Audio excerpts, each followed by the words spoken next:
Welcome, welcome, welcome to a very, very special day and a very special edition of Evan and Tiki.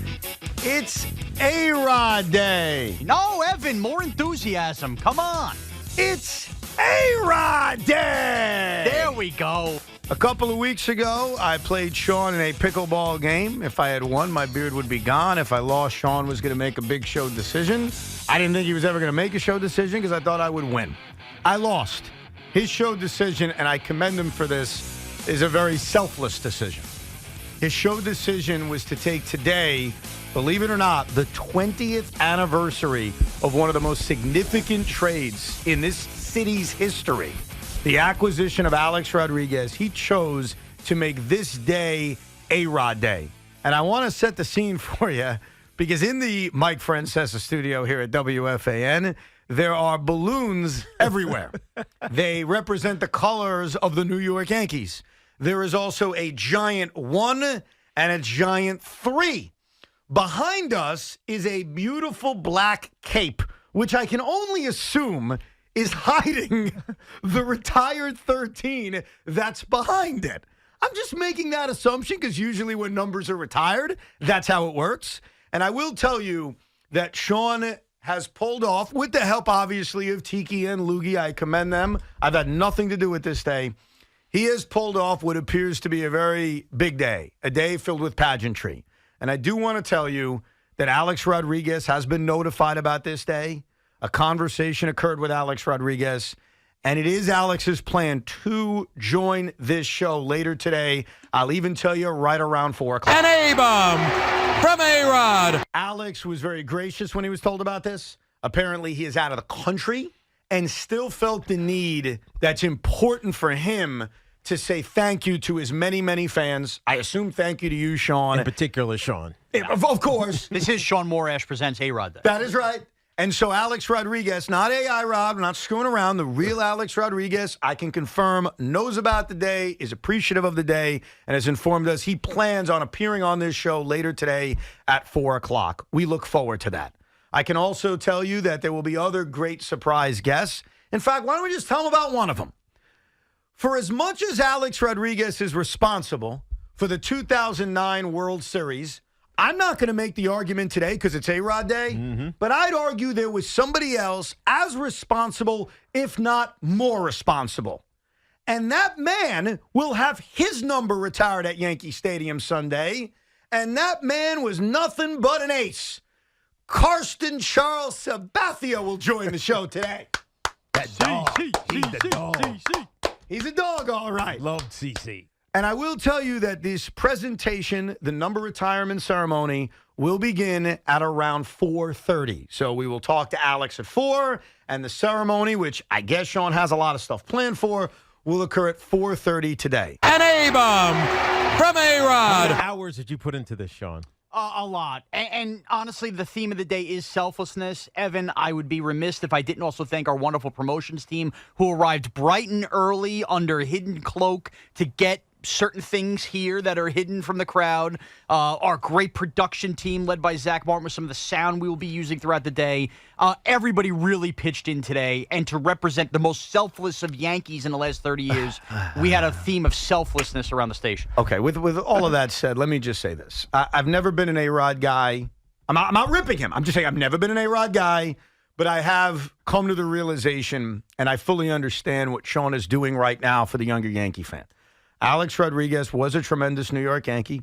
He was very, very important to their last World Series title, their only World Series title in the last 23-plus years.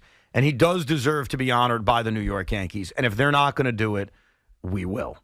So I get it. I respect it. I appreciate it. Now, to everybody listening, you are more than welcome to call up throughout the show and share your Alex Rodriguez memories. You're also more than welcome to yell at Sean and tell him A-Rod is a blah, blah, blah, blah, blah. I ain't saying it, but the audience can. And that toll-free number is 877-337-6666. With that said, it's your day, Sean. How would you like to begin? Well, also, real quickly, a reminder to everybody, we are wearing beautiful A-Rod Day T-shirts. Oh, yeah, I forgot about that. They are wonderful. We have Tommy and Evan wearing shirts with pinstripes on them.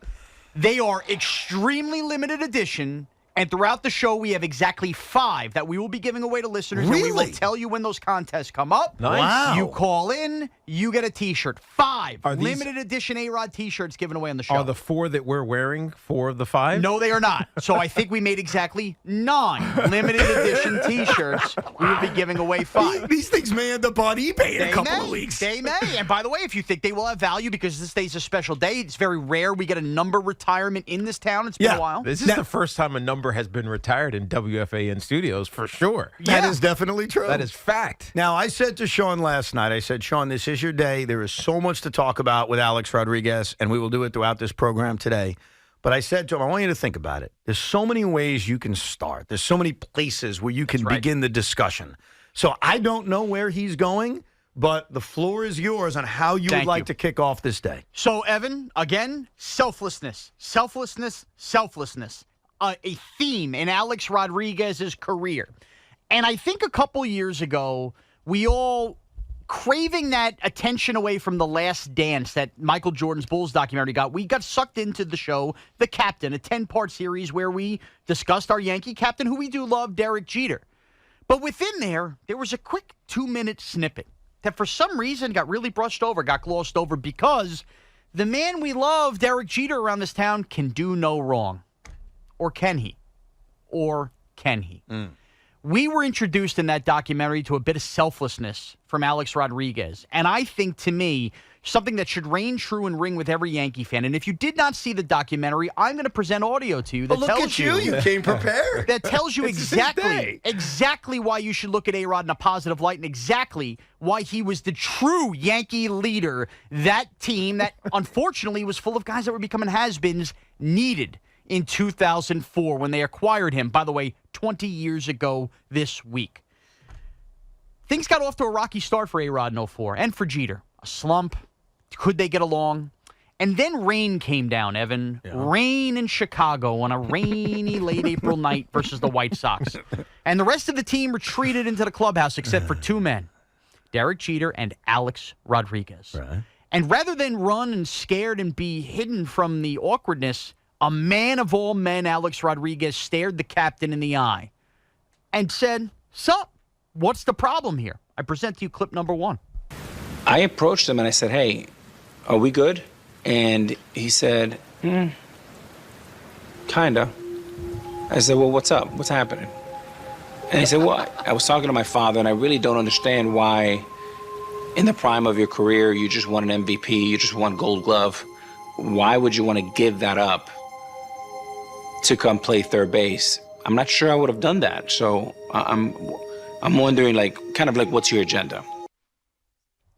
What's your agenda? What's your agenda? This is a really strong clip for me, Evan and Tiki, because it's very easy for us as Yankee fans, and I'm one of them, that beloved Derek Jeter, right?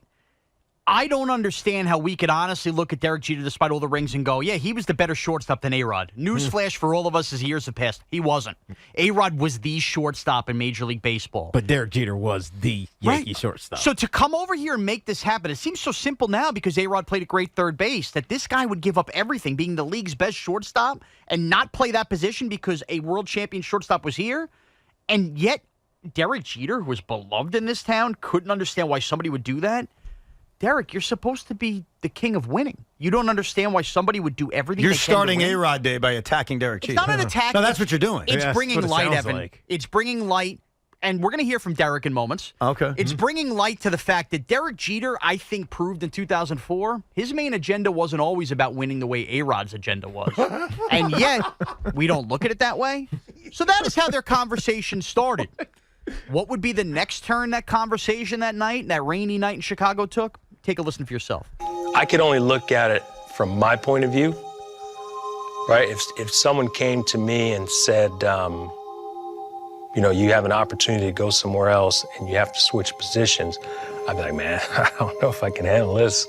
Just be honest with you, I don't think I could have handled it. I said, I came here knowing that the captain of the team and a 4-time world champion was the shortstop. I respect that shortstop. I respect you. And if George Steinbrenner called me into his office tomorrow and said, I'm moving Derek out of shortstop and I'm putting you, I go back to Texas.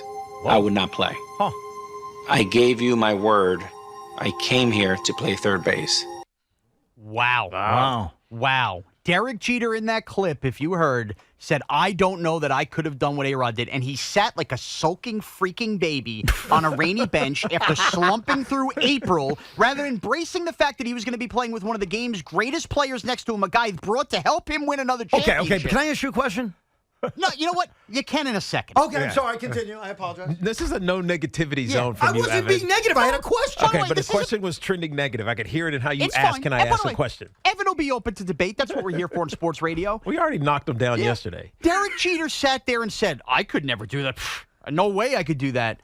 So Alex could do that because he understood at that point in his career it was about getting out of Texas and finding a place to win. And Derek Jeter, who was all about winning, couldn't understand why somebody could do that. And yet we sit here in 2024 questioning A-Rod's will to win and A-Rod's greatness as a Yankee. You heard the Yankee captain right there tell you he couldn't even do what A-Rod did. Evan? I get that. I understand that. My question, though, is, are you trying to say that 20 years ago today, and I remember it like it was yesterday. I wasn't even living in New York at the time. I was in Maryland, and I was talking to Oriole fans who responded violently to this because in their mind was, you got to be kidding me. The Yankees are getting Alex Rodriguez. So I remember everything that happened, and it was assumed A-Rod would just move to third base. Are you saying that shouldn't have happened? Are you saying that Derek Jeter should have been the better teammate to say, look, Alex, you're a better defensive shortstop. We have a chance to get you. I'll switch positions, whether it was third base or, dare I say, the outfield. Is that what you're saying? I want to make this very clear because nothing can take away the great memories of the 2009 World Series, which for many Yankee fans of our listeners, I'm sorry, is the one they remember from either their childhood or adulthood. But what I will say is, do I think a true leader and a true captain looks at somebody, the best player in baseball, who's better than him at the position he plays and goes, oh, I got to move the heck out of here. This guy should be playing shortstop. He's better than me. Most great captains would have done that. Here's what Alex Rodriguez did in that moment. Alex Rodriguez made it easy for Derek Jeter because Derek Jeter didn't have to make the decision. Thank you. And that is why another reason we're celebrating A-Rod here.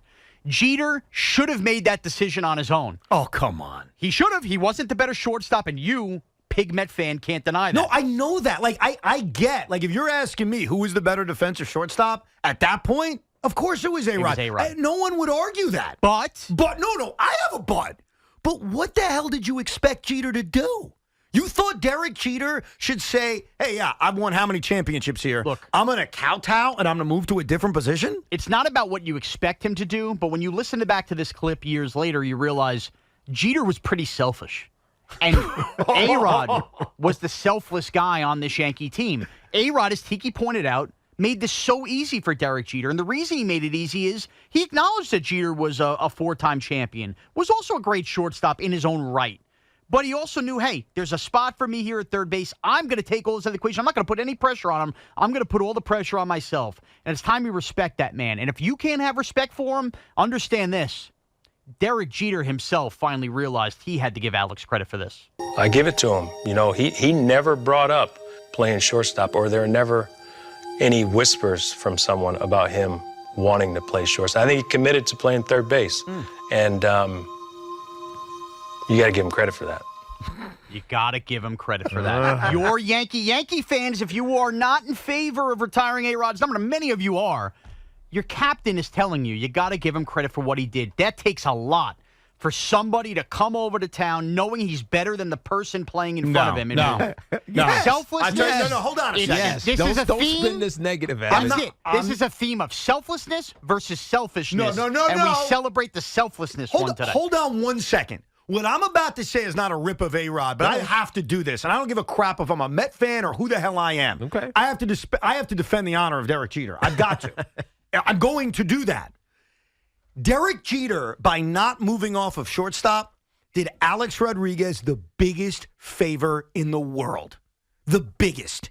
Because if Derek Jeter went to that press conference the day they got A-Rod, and he put his arm around them and said, listen, I love playing shortstop. I think I'm a pretty good shortstop, but I also know Alex is better, so I'm going to change positions. I'm going to go to third base, or I'm going to go to the outfield. That may have been great in the moment, and that may have been fine in that day. But what do you think would have happened? when Alex started facing the criticisms that he would later face. He was already facing a ton of heat from Yankee fans. No. Could you imagine also facing the heat that he bumped Derek Jeter off of shortstop? Jeter was selfless because he knew if he changed positions, he was going to put even more pressure on Alex. No. Am I wrong? That's a reach. You are. That's not a reach. That's the reality. Alex saved Derek Jeter How's from that? criticism. How? Because, Evan, what do you think is harder to do in professional sports? Oh, I'm sorry. We have a professional athlete sitting with us. So ask me, Sean. Ask him. Tiki, if somebody came to you, let's say the Giants had signed Sean Alexander after he beat you for the rushing title, okay? And they looked at you and said, Tiki. By the way, he did it very cheaply, just so you know. We told the story about a month ago. Yeah, he really did, but it's all good. I love him. Play along if you can. Yes, I am. All right. They come to you and say, hey, Sean Alexander's coming in here, Teak. We think we should kick you to slot receiver and he should play some running back. Now, I'm not saying what you should or shouldn't do in that spot. What would be harder to do? Would it be harder for Sean Alexander to come in and replace Tiki Barber at running back or for you to learn a whole new position and put your skill set there?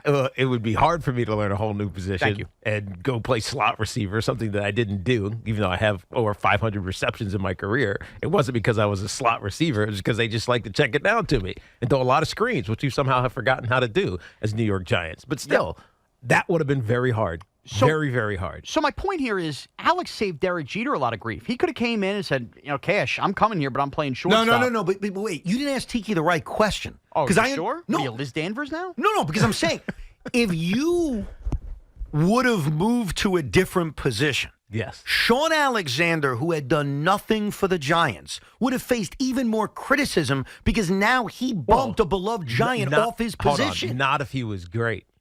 Not if he was great. Dude, you've been around this city long enough. When you bring in a star, whether it's A-Rod or it's Lindor or it's Teixeira, you face a criticism. Well, that's like beyond. You do, and it's mitigated if you're great. That's all that matters. Is it always mitigated when you're great? Yes. As long as you're great, it is mitigated. No, eventually, I've always believed this. As an athlete, as soon as you're done at whatever you're doing, I'm usually talking about retiring, but let's just say Derek Jeter is done at shortstop, people move on. Especially if the replacement is on par or better. And what Sean is saying is that at that moment in his career, Alex Rodriguez was a better shortstop. So it would have mitigated this ire of the captain moving off of his position. Maybe he goes to second base. Maybe he goes to third base. Maybe he's just fine doing exactly what he's doing in a different position. And he's the captain, and he's great, so you expect him to be great no matter what he does. No, but he's facing more pressure that way. Who, Alex? Yes. If Alex Rodriguez had come here and Derek Jeter selfully moved off shortstop, A-Rod would have been under even more scrutiny than he already faced. Right, but I think that pressure and the belief that it is a detriment to achievement is by people who are soft-minded and weak. So I'm soft-minded and weak. You're not. You just don't know. I don't know. You just don't know, right? Pressure doesn't bust pipes. I know people say that and they use that stupid-ass cliche, but if you're a great player and you know it, this is almost going back to my vein thing. If you know it, you want the pressure. Right? You want to be put under a microscope because then when you excel, you get celebrated. I think great athletes are that way. Like you were talking about CeCe earlier. Like CeCe in that World Series run really did this in his previous stop in Milwaukee as well, as we were talking about earlier. Like, you need me skip for 3 days? I'll go on 3 days. Right? Yeah. CeCe loved pressure. Yes. He loved it. And he never backed down from the challenge. And I think great players do that. Yeah, but Alex Rodriguez, and this is not a rip, this is a fact what I'm about to say. Between 2004 and 2009, until October of 2009, was criticized greatly in this city. You want to tell me it was unfair? I get it. A lot of it was unfair. That's what he's trying to tell you. What he was doing was so hard mentally. Had he just slid into his natural position at shortstop, maybe he never struggles. Maybe he takes off and lights the city on fire, and it's Derek who's struggling, and people going, you're so great, you can't slide over to third. No, but he would have faced even more criticism. If he was great. But he was great, and he faced criticism. He was great, and then what happened? He sucked in the playoffs most of the time. So what if he? And I'm not saying that to rip him. I'm defending him. What if he didn't stink in the 2005 and 6 postseason? What if? He did. Well, you're playing what if. No, I'm giving you he would have faced more pressure. Jeter did him a favor. You basically start the show calling Jeter selfish. Tell me what you mean by pressure. Basically, I did. Yeah. Tell me what you mean by pressure. What do you mean by pressure? Yes. In 2004, 2005, 2006, 2007, 2008, Alex Rodriguez was a damn productive New York Yankee. Yes. Right? He was really good. And in the postseason, he wasn't very good. And in the postseason, he wasn't really good. So he started facing criticism because he wasn't good when it mattered. Correct. So where is Aaron Judge right now? That's different, dude. Why? Because Aaron Judge wasn't the bought superstar. There's a different, it's not fair, but there's a different criteria for the guy that comes from elsewhere. Alex Rodriguez arrived in this city 20 years ago today as the best player in baseball. Not a good player, not a decent player, the best. The best. And when you acquire the best, you come with expectations that, fair or not, are unrealistic. If Alex Rodriguez had walked through that door and played shortstop and Derek Jeter was stuck in left field, the criticism he faced that we already know what he faced would have been times by 50. And that was bad? I think it would have been bad for him, yeah. Why? Why? Because he would have faced even more heat than he already took. But why would it have been bad for him? Look at you. I'm not. I'm just asking why that's bad. Criticism is not a bad thing. Our critics are our friends because they show us our faults, Benjamin Franklin. That's a right? very... right? Yeah, so, why is that a bad thing? It's a bad thing because he didn't react very well to the pressure early on. You're making me dancing around criticizing him, but he was not a good postseason player for 5 years. A lot of players aren't good postseason players until they are. Aaron Judge has not been a good postseason player, right? You can throw out all example after example after example. Eventually, the great ones, they figure it out. Yeah. All right, so let me ask you this then. I want you to just go on the record the way Sean did then. Are you saying Derek Jeter should have moved off shortstop in 2004? No, I'm saying Derek Jeter didn't have to move off shortstop because Alex Rodriguez made it easy for him. That's it. We shouldn't be saying Derek Jeter should have. I'm not saying anything.